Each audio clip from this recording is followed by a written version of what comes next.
mahasiswa, alhamdulillah hari ini kita bisa kembali berjumpa untuk mata kuliah akuntansi perbankan syariah.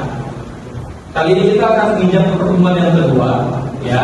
Setelah kemarin di awal kita berbicara tentang sejarah perbankan dan akuntansi, sekarang kita akan bicara tentang teori dan praktek bagaimana akuntansi syariah, akuntansi perbankan syariah secara teori dan praktek, gitu ya. Oke, sebelum saya masuk kepada materi, saya pengen lihat hari ini berapa teman-teman atau mahasiswa yang bisa hadir? 1, 2, 3, 4, 5, 6, 7, 8. Oke, 10 orang berarti ya, alhamdulillah. Oke, baik teman-teman. Nah, pada kesempatan kali ini, kita akan mencoba mempelajari tentang bagaimana alternatif skema operasional bank syariah yang dapat digunakan dalam proses menghimpun dan menyalurkan dana serta penyediaan jasa layanan keuangan pada siapa? Pada masyarakat. Ya, tapi nanti kita akan lihat dalam perspektif bagaimana akuntansinya. Ya. Berikutnya bagaimana kita mahasiswa bisa mengembangkan pengenalan kita dengan memilih skema yang ada secara tepat untuk berbagai jenis transaksi yang dibutuhkan. Nah, begitu Anda kuliah di prodi perbankan syariah, Anda orientasinya adalah bagaimana harus bisa melayani nasabah. Ya, melayani nasabah. Maka Anda harus punya pemahaman yang cukup, pengetahuan yang cukup, agar Anda bisa tadi memberikan layanan kepada nasabah. Mata kuliah ini atau khususnya pada sesi ini, ya, dalam kurikulum dia akan menuju atau memenuhi pada CPL atau capaian pembelajaran 1, ya, dan CPMK 1 dan 2. Ya, kurang lebih kita akan menuju ke sana. Ya. Sekarang kita lihat apa itu definisi dari bank. Ya, secara umum definisi dari bank dalam undang-undang ya perbankan nomor 21 tahun 2008, bank adalah usaha yang menghimpun dana masyarakat dalam bentuk simpanan. Apa itu simpanan? Ya, seperti tabungan, biro, deposito. Kemudian menyalurkan kepada masyarakat dalam bentuk apa? Kredit. Kalau kita di bank syariah, jadi namanya adalah pembiayaan. Oke ya? Oke. Kemudian atau dalam bentuk lainnya. Kalau tadi depan bisa dibilang dalam menghimpun dana, menyalurkan dana dan memberikan jasa layanan lainnya. Ini maksudnya. Ya, dalam bentuk lainnya dia bisa memberikan jasa layanan lain. Apa contohnya? Teman-teman atau saudara-saudara mahasiswa, apa nih contohnya? Kalau kita yang di sini yang orang tuanya di kampung di luar Jawa, Fauzan di Lombok orang tuanya, kira-kira kalau orang tuanya mau ngasih uang ke Fauzan yang ada di sini gimana caranya? Transfer. Itu adalah salah satu bentuk layanan yang bisa diberikan oleh bank dengan cara transfer. Sehingga orang tuanya Fauzan nggak usah jauh-jauh dari Lombok bawa uang dan naik ke Jakarta atau ke Depok kasih, cukup dengan transfer via bank. Itu salah satu contohnya. Nah, berikutnya adalah untuk meningkatkan taraf hidup rakyat. Ya, secara umum. Jadi sebenarnya tujuannya ini bank itu untuk meningkatkan taraf hidup masyarakat. Dalam praktek saat ini perbankan ada 2 jenis. Pertama adalah konvensional dan syariah. Ada yang bisa bantu saya contoh bank konvensional itu apa aja? BCA, Mandiri, BNI, kalau yang syariah BSI, BJB Syariah, Muamalah, BMT, oke, BPRS, oke, ya. Sekarang bank konvensional apa sih maksudnya? Apa sih definisinya? Yang perlu kita pahami di awal, secara fundamental, secara prinsip, 2 bank ini karena sama sebenarnya. Dia bergerak tadi pada 3 bidang tadi. Dia menghimpun dana dalam bentuk simpanan, dia salurkan dalam bentuk kredit atau pembiayaan, dan dia berikan jasa lainnya. Mau bank syariah atau bank konvensional sama, tapi kita lihat sekarang. Apa bedanya antara bank konvensional dan bank syariah? Gitu ya, apa bedanya? Bank konvensional adalah bank yang menjalankan kegiatan usaha konvensional, ya, yang terdiri atas bank umum konvensional dan bank akreditas. Sementara bank syariah adalah bank yang menjalankan usahanya berdasarkan prinsip syariah. Bentuknya bisa dalam bentuk bus atau bus, bank umum syariah, atau BPRS atau BPRS, bank pembiayaan rakyat syariah. Tapi yang membedakan adalah kalau yang konvensional tidak pakai prinsip syariah, kalau yang syariah berdasarkan prinsip syariah. Ini adalah penjelasan dari BUS dan BPRS, BUS Syariah dan BPRS Syariah. Apa itu BUS? BUS adalah bank syariah yang biasanya memberikan jasa lalu lintas pembayaran. Kok ada lalu lintas di bank, gitu ya? Ya, ada lalu lintas. Terus lalu lintasnya lalu lintas apa? Lalu lintas pakai mobil dan motor kan? Lalu lintas pembayaran. Nah, apa yang dimaksud dengan lalu lintas pembayaran secara prinsip yang tiga tadi? Apa? Menghimpun dana, menyalurkan dana, kemudian memberikan jasa. Prinsipnya adalah ini. Ya. Berikutnya, bank pembiayaan rakyat syariah adalah bank syariah yang dalam pelaksanaan kegiatannya adalah tidak memberikan jasa dalam lalu lintas pembayaran.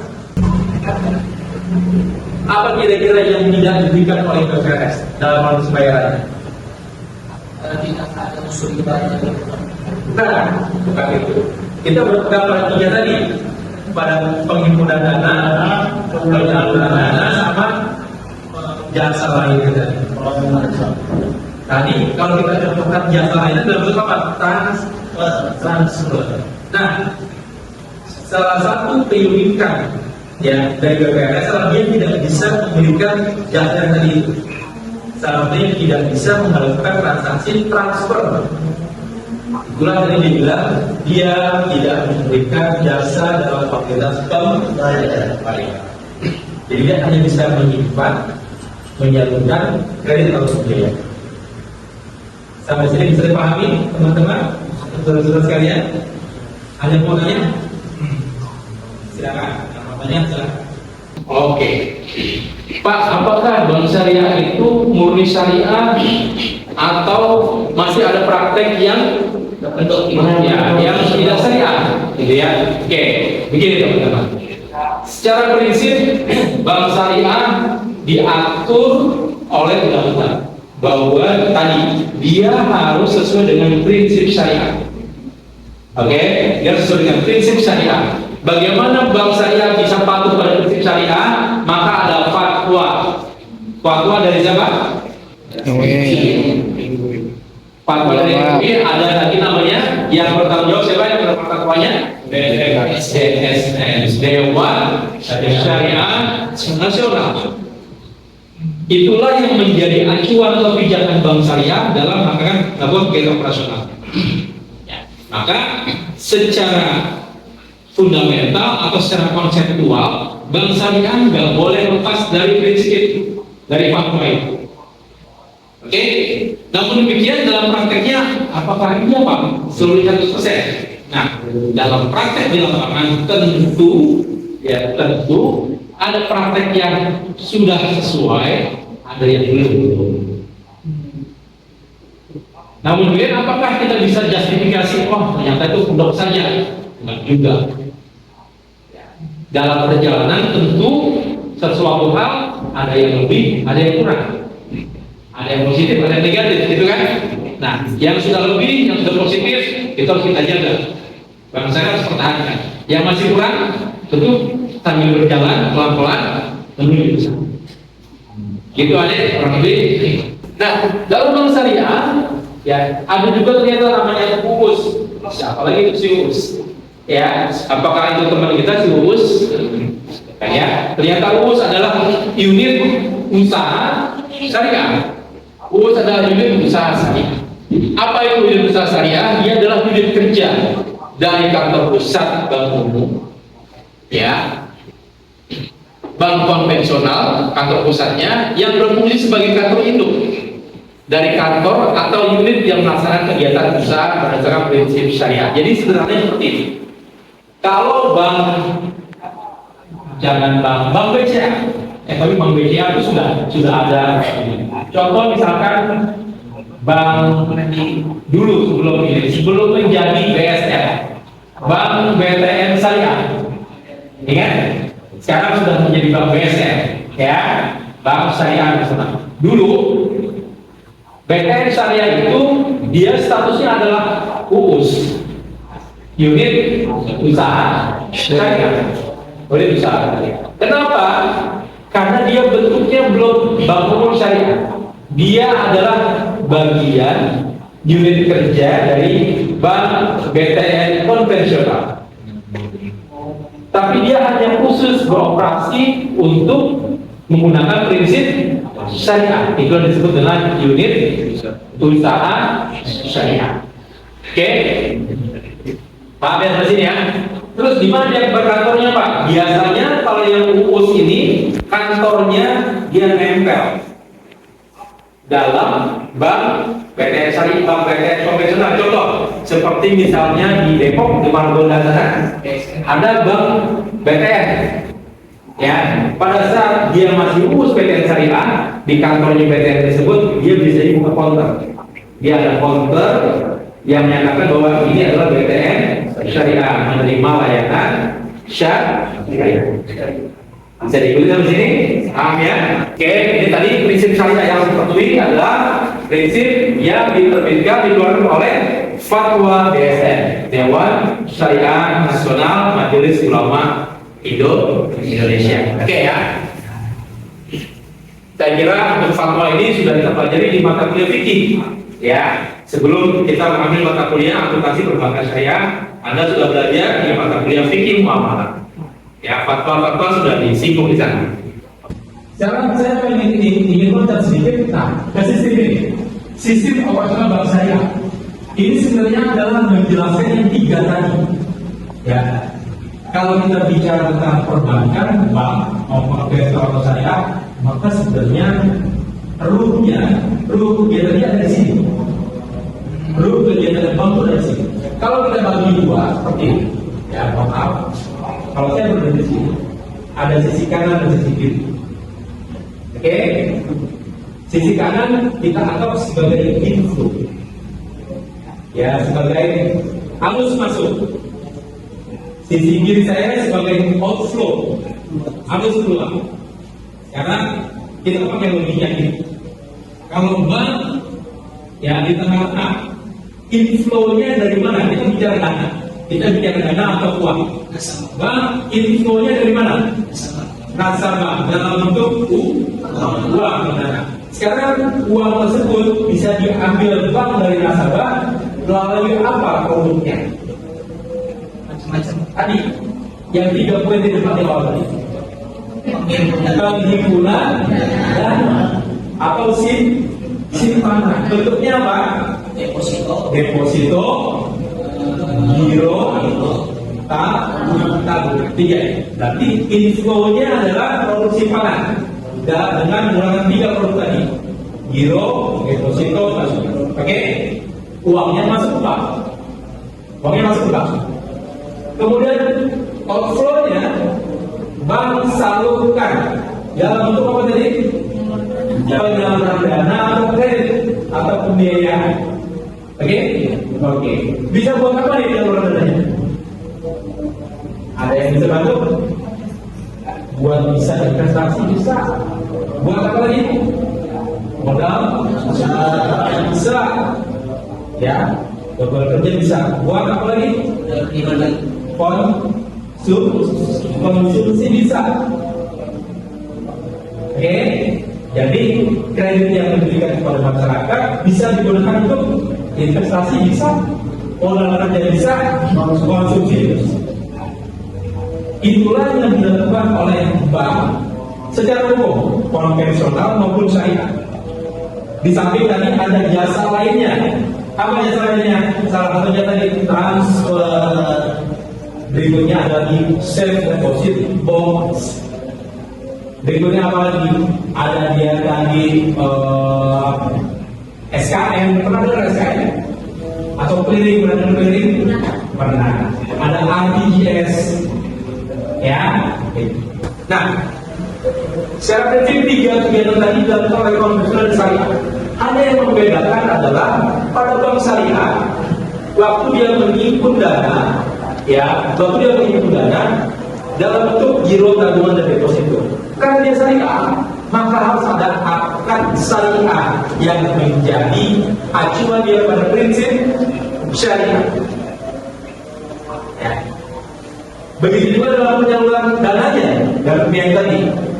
Di konvensional dan syariah sama, ada kredit investasi, pembiayaan konstruksi ada. Tetapi kalau yang syariah harus ada akad yang menjadi latar belakang supaya dia patuh pada prinsip syariah.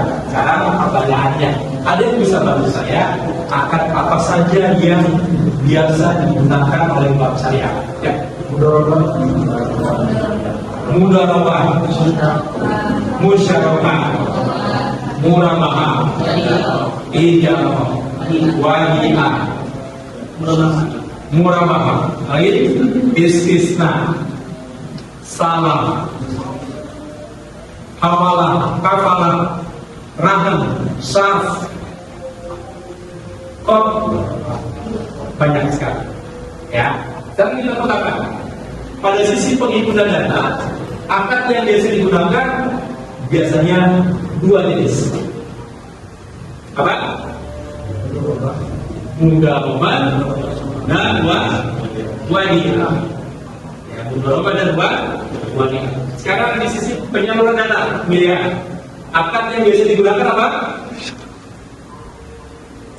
Murabahah, mudharabah, salam, istisna, musyarakah, ijabah. Biasanya itu. Oke, baik teman-teman. Sekarang dampaknya, ini kita sedikit baik mengenai pokok sosial ini. Dampaknya apa? Waktu kita menghimpun dana, kan kita terima uang dari nasabah, oke? Daripada nasabah. Kira-kira bank punya kewajiban apa kepada nasabah supaya dia mau bertahan uang yang disimpan di kita sebagai bank? Memberikan apa kita kepada nasabah? Jadi kalau kita nabung, biasanya berapa dari bank? Bunga kalau di konvensional. Bunga kalau di bank konvensional. Kalau bank syariah apa namanya? Bagi hasil atau bonus atau bagi hasil jika dia menggunakan akad mudharabah, bonus atau hadiah jika dia menggunakan akad wadiah. Sekarang kita pindah ke sisi yang sebaliknya. Kalau kita menyalurkan dana kepada nasabah dalam pembiayaan kredit tadi, kita dapat apa dari nasabah? Kan kita kasih uang ke mereka nih, buat dia tadi bekerja, investasi, konsumsi. Dia memberikan apa ke kita? Uang jasa. Uang jasa. Kalau di konvensional apa namanya? Bunga. Kalau di syariah, dia bisa bentuknya jasa, bisa bentuknya bagi hasil, bisa bentuknya margin. Oke, kapan dia dalam bentuk margin? Jika dia menggunakan akad jual beli seperti murabahah, salam, istisna. Kapan dia mendapatkan bagi hasil? Jika menggunakan akad syirkah, menggunakan akad mudharabah atau musyarakah. Kapan dia mendapatkan jasa dari nasabah? Jika menggunakan akad sewa, contohnya apa? Ijarah mentah yang tamlik. Oke. Nah, hasil dia mengolah atau memanfaatkan uang tadi, dana tadi dari nasabah simpanan dalam pembiayaan, maka dia mendapatkan hasil. Dari sisi kredit, pembiayaan dia akan memperoleh pendapatan. Oke. Dari sisi nasabah simpanan, dia harus melakukan apa? Biaya. Di sini akuntansi sudah mulai main. Akuntansi harus mencatat berapa biaya yang dia keluarkan untuk nasabah dalam bentuk tadi bagi hasil atau bunga kalau konvensional, berapa pendapatan yang diterima dari kreditan dan biaya. Akuntansi mulai masuk dan berperan. Oke, sampai sini bisa dipahami? Bisa. Baik, saudara-saudara sekalian, tadi kita sudah membahas tentang definisi, kemudian jenis bank, kemudian operasi dari bank tersebut. Sekarang kita coba bikin resum seperti ini. Kita sampaikan sedikit dari yang tadi sudah kita diskusikan. Ada yang bisa bantu saja saya apa saja poin-poin yang kita bahas tadi dan sedikit jelaskan. Silakan tunjuk tangan. Agak keras suaranya. Baik. Izin Siap. menjelaskan dalam secara dalam dari kami. Tadi ini mengartikan tentang perbedaan antara bank konvensional dan juga bank syariah ya Pak. Ya. Ini pertama dari bank konvensional, yakni bank konvensional sendiri, yakni bank yang bergerak dengan sesuai prinsip syariat atau prinsip syariah Islam seperti itu. Oke. Dalam garis turunnya istilahnya karena syariah, tentunya dia bergerak dalam sesuai prinsip-prinsip yang ada dalam ekonomi Islam. Oke. Dari sisi apa tadi bentuknya? Kalau yang bank syariah itu ada berapa contoh bentuknya?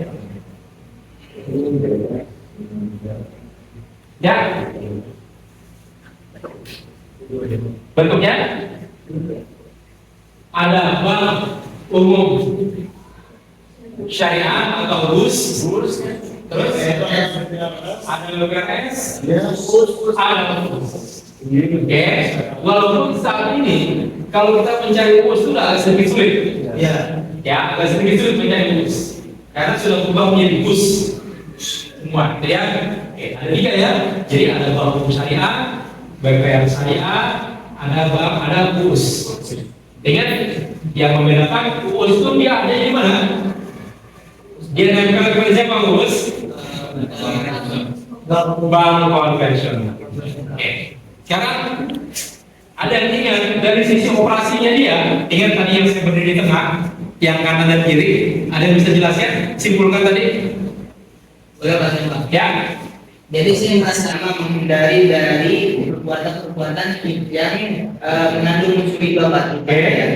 Apalagi tadi Bapak bilang ternyata ketika ada sebuah nasabah yang memberikan ke bank dan bank ini ternyata di antara bank dengan nasabah ini memberikan sebuah manfaat kepada si ke